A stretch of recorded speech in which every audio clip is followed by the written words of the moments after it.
One of the cool things about this one is that if you want to take another color paper, it works with any color. You know, I did that cool green color with the dark green. You know, you can do like magenta and pink. Any of them. Take your pick. It works either way.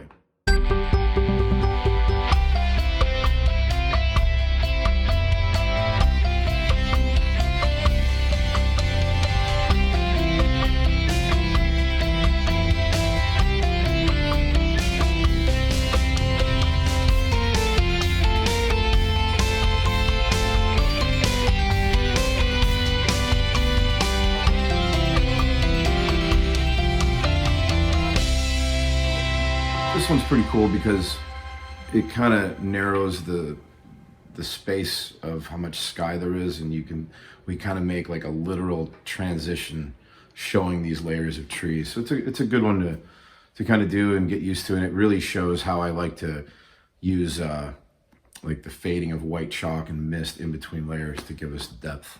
What's going on, guys? This is cool. Chalk it up, episode 5. Got a cool one today.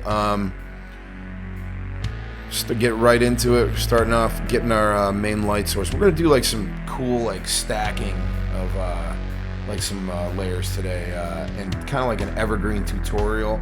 Also, something cool that's going on here is I had these lime green chalks all saved from like these kits that I was making for the shows, and I always had these lime green ones because they were just really harsh. And I says, well, maybe let me figure out how to use this a little bit. And this kind of turned into something I didn't expect it to, but I'm just doing these really cool green, white, mixing with some green and white, but I'm preserving that darkness again. Remember that. Always saving that dark part of the paper. Let it work for you. I went away from using the paper towel on this one. I was just using my finger on this one.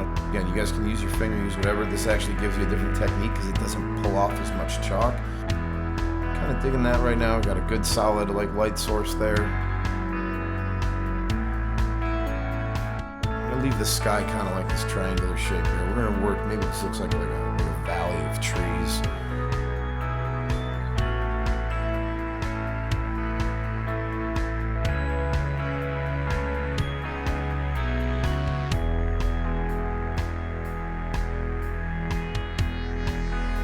Again, still being mindful to preserve that dark. So you're instantly creating depth. You add like these other little tiny little pieces like that, instantly creating something that's closer and something that's farther away.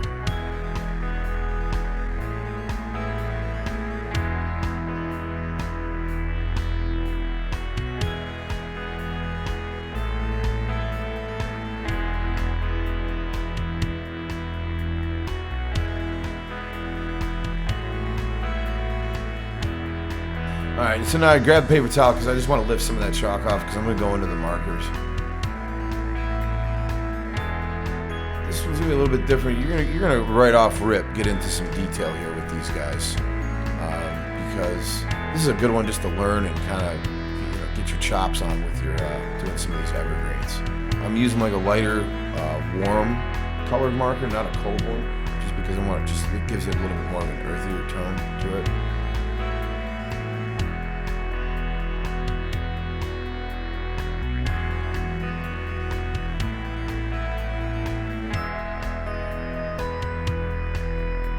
You'll watch as I'm doing this, you're going to see, like, check the ones that I did on the left. As I keep going, you're going to see the transition, how the marker gets lighter and lighter once it absorbs into the paper. I need a little bit of color underneath these two, and I'll show you why in a minute, because we're going to need something to contrast over with some white to show the depth in our layers.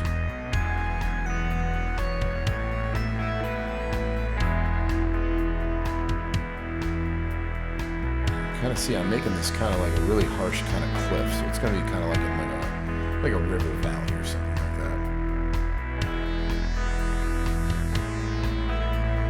Again, I draw that middle stalk first, give me kind of like something to aim off of. It doesn't matter if I cover it all up or if some of it's kept or not. It doesn't really matter.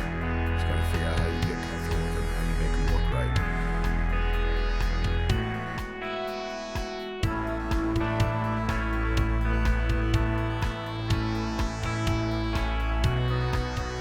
I'm kind of aiming down towards that light source that we started with. I don't want to preserve that. I don't want to mess with that.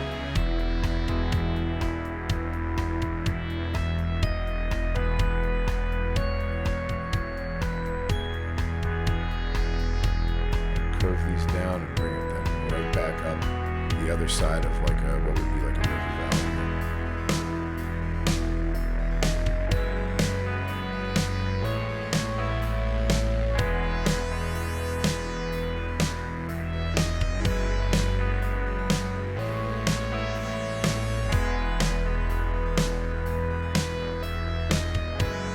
I was lucky when I was younger, in like my early 20s, and I got to travel my car all over the U.S. and I was in like 38 states. And I've seen stuff like this, so I think it's cool that sometimes like this, just get out there and go check stuff out. There's things out there that are just amazing. Stuff like that in nature is always amazing.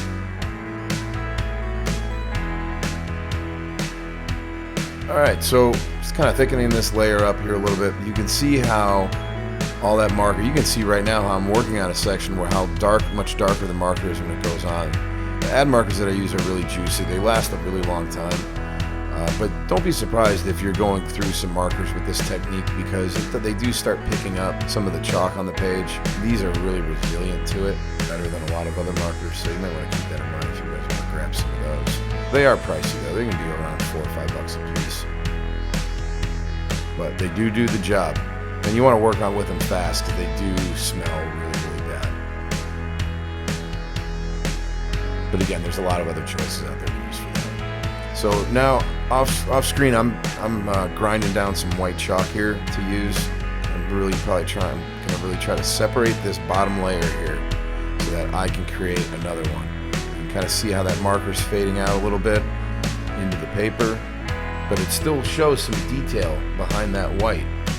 And again, these are little tricks, little illusions that you can do that messes with your eye. The white mist that we made is creating that contrast, and that's what's creating your depth. It's all an illusion, guys. Chalking illusion. Again, like I said at the beginning of this one's a really cool one, because it's like, an evergreen tutorial. Really get your chops going. I'm putting a little bit more detail into the branches and stuff on these, because they are a little bit closer to us. And again, even working through the drawing, you work on those other ones, you're not worried about too much detail. The next one, then maybe you feel a little bit more comfortable, you can throw a little bit more detail into these. It's like little lessons within a lesson here. Just that stacking of those trees. You see how like they're really close together? Instead of, that closeness is what's creating a depth of showing how the height is moving up really quick, and how they're almost stacked on top of each other because of our viewpoint. That's cool. We got a cool separation there between those because of that mist in the background. Alright, I'm just going to finish up this one, go up this line of trees right here.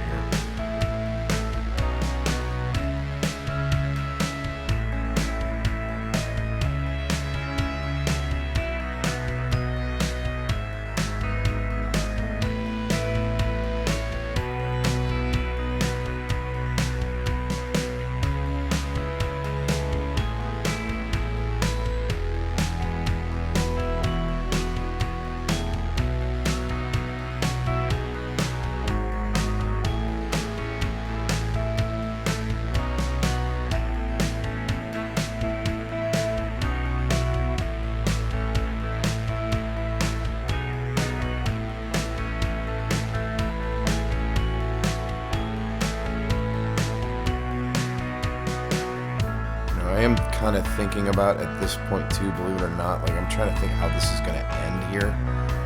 Like I want to have this be my edge. You can kind of see how I faded that one up at the top, and I'm going to keep in mind where those are coming from and how I'm separating those two.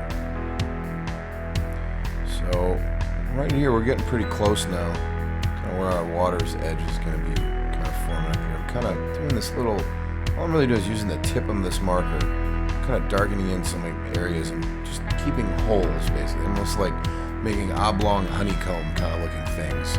And I'm overlapping. I'm really not even thinking about what I'm doing right now.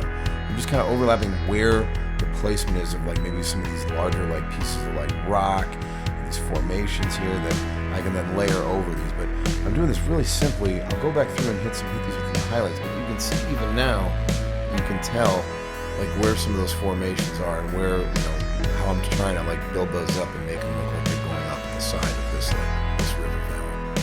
So before I go any further, I'm going to mist this up a little bit. separation here. I think I've said it before in other episodes. You're going to bounce back and forth between that. You're going to put down some color, you're going to put down some highlight, you're going to put down some shadow. You might repeat that process maybe twice, 2-3 times even when things get closer to you.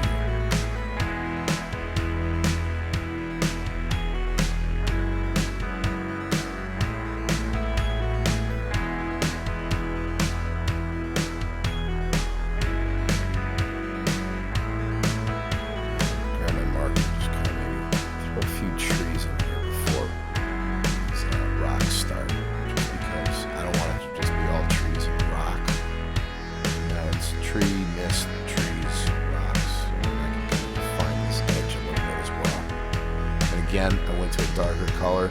Now, the one thing I will say, the lighter, this is a cold colored marker, just because I like it's a lot more opaque than the warmer ones. All right, so I got this formation down here where I got these rocks and whatnot. I'm gonna start probably building up on those. Got kind of the lay of the land. And a lot of those are gonna get covered, but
going here with my Stabilo, my chalk pencil again here, outlining some of these because those outside edges are gonna catch quite a bit of that light. I'm probably gonna go through these and fade this out a little bit, and then I'll re-highlight those edges again. But you don't want to get too crazy here because you're barely gonna catch. Those edges are gonna be like hot spots the way that this angle is with the light. You'll have some ambient light, but you're gonna get that direct edge. Something else that we'll talk about in a lot of episodes. There's 3 types of light. You got ambient light, you have direct light, and you have reflected light. Yes, everything falls into one of those categories. I'll talk about those a lot more in future episodes for sure. Go out to find some of these rocks. I want to try to get as much little details in there as we can. Work through those.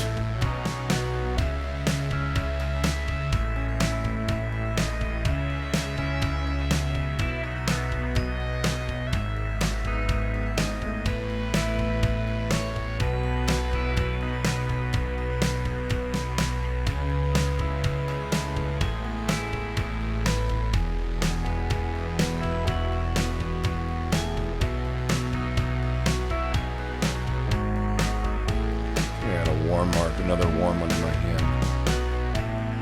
Another warm color mark, a little bit darker, probably like another 6 or 7. Just gonna darken some of this up. Some of that white chalk that I faded out in those pieces, covers up some of the detail. But again, this gives you like layers of detail. You have different tones, and I have that color that I put down before. Now I have this one, so you're kind of working in layers within layers. When you're trying to create those little details like that.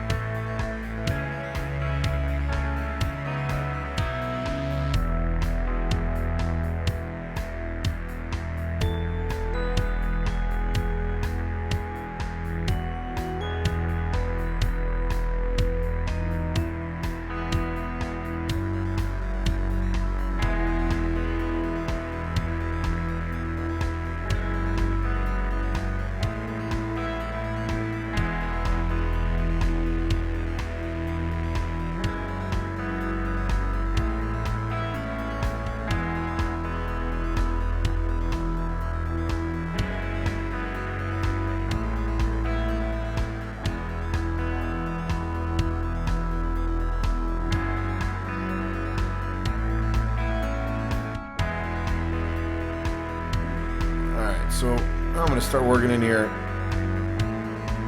This final bookending front layer here. Pretty sure I just go and grab a black on this one. Or like a really like a number 9 marker on here. Yeah, I went back, grabbed a little bit darker marker. You know, we're gonna get some detail in here, but not too much. There's not gonna be a lot of highlights and whatnot in here because it's kind of like it's getting a little bit further away from the light. But it's just a cool way just to see how the layers, you know, progress down through the sides of the page and this V shape that we've had going on. And we're just gonna kind of bookend this and just close it up. I call this one a day here.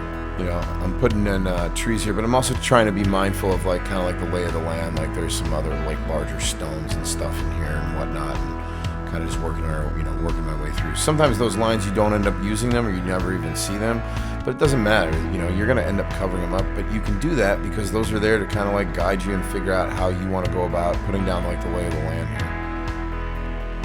Do a cool little like formation of a couple of trees here.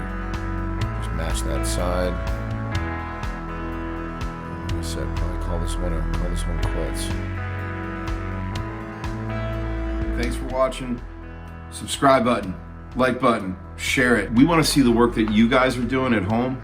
Send it in to us, please. So we appreciate it. We appreciate the support. Subscribe, like it, share it. Message us at chalkitupmessages@gmail.com. You can DM us on IG too at chalkitup101. So thanks guys, we appreciate it.